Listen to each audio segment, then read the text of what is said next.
Ito na mga kabasketball, Mike Phillips hindi nasasalang sa PBA draft at ginamit daw ang Gilas Pilipinas para makakuha ng kontrata sa Japan B-League at experience na makukuha ni Andy Gimao at Kai Sotto sa US NCAA. Malaki yung maitutulong sa ating Gilas Pilipinas. Pero bago yan, huwag kalimutan mag-like at mag-subscribe bilang pagsuporta. Sa pinakabagong post ni Dadin Quinito Henson sa X o Twitter ay ibinalita na nga nito na mawawalan ng dalawang player ang San Juan Knights dahil si Jerry Abadiano ay sa KBL ng Korea na maglalaro at si Mike Phillips naman ay sa Japan B-League. Gaya daw ni QMB ay ginamit din ni Mike Phillips ang paglalaro sa ating Gilas Pilipinas para makakuha ng kontrata sa Japan B-League at hindi pala siya magpapadrop sa PBA. Sa takbo ng post netong si Dadin Quinito Henson, mga kabasketball, talagang dismayado siya, no?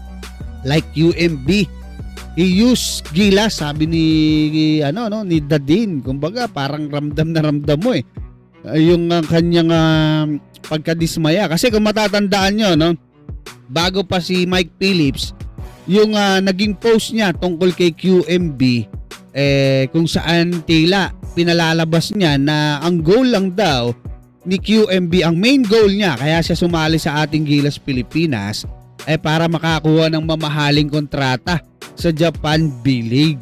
At some point naintindihan naman natin si Quinito Henson, no?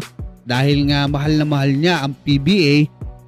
Kaya lang, pero no, wag naman sanang aabot to the point na parang magmumukhang masama yung mga players natin, mga Gilas players natin, dahil mas pinili nilang maglaro sa KBL or sa Japan B-League kesa sa PBA. Kasi alam naman natin sa presyo, napakalayo ng presyo. 'Di ba? Kahit naman sinong tao real talk lang tayo. Siyempre kung ano yung mas magandang opportunity, yun dapat ang kunin mo. 'Di ba? May pamilya ka Lahat naman tayo may pamilya 'Di ba? At yung experience na makukuha nila doon na eventually makakatulong din sa ating Gilas Pilipinas. Yung level ng laruan, wala pang height limit, talagang mataas. Lalo naman sa Japan B-League. 3 international import, pagka kasama ang Asian import, bali 4, 'di ba? Or naturalized player. So, ganoong katindi yung level ng laruan, parang NBL na, 3 import 'Di ba? Pwede nga isa na lang ang Japanese isang Asian import or isang naturalized. Pwedeng Amerikano rin ang naturalized player. Tas 3 international import, halimbawa isang Japanese. O di, ang taas ng laruan ng Japan B-League. So nasasanay sila, nahahasa, nade-develop yung mga players natin doon. Nadadala nila, nakita naman sa, 'di ba? Kita naman sa mga performance.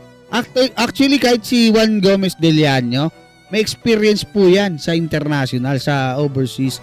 Ngayon mga kabasketball, eto nakaka-excite patungkol nga sa ating Gilas Pilipinas.